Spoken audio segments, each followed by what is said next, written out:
শহীদ মিনারের ওই উন্মুক্ত প্রান্তে দাঁড়িয়ে ঐক্যবদ্ধভাবে হাত উঁচু করে রায় দিয়েছিলাম।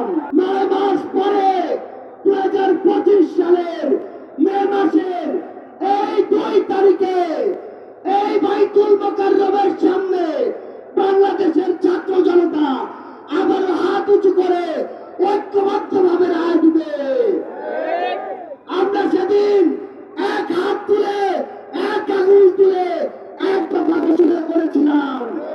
আজকে আমরা এখানে ঐক্যবদ্ধ মুষ্টিবদ্ধ হাত উঁচু করব।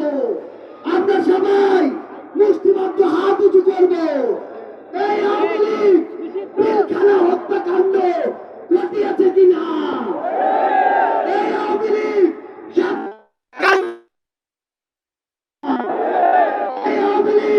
জুলাই গণহত্যা ঘটিয়েছে কিনা, এই আওয়ামী লীগ 1,500-এর অধিক ভাইকে শহীদ করেছে কিনা, তাহলে এই আওয়ামী লীগ খুনিদের দল কিনা?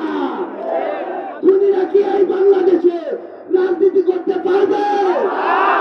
সন্ত্রাসীরা কি এই বাংলাদেশে রাজনীতি করতে পারবে?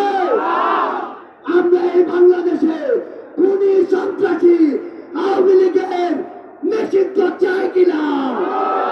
আমরা খুনি হাসিনার ফাঁসি চাই কিনা? সবাই একসাথে আজকে বাইতুল মোকাররমের এখানে স্লোগান দিতে হবে,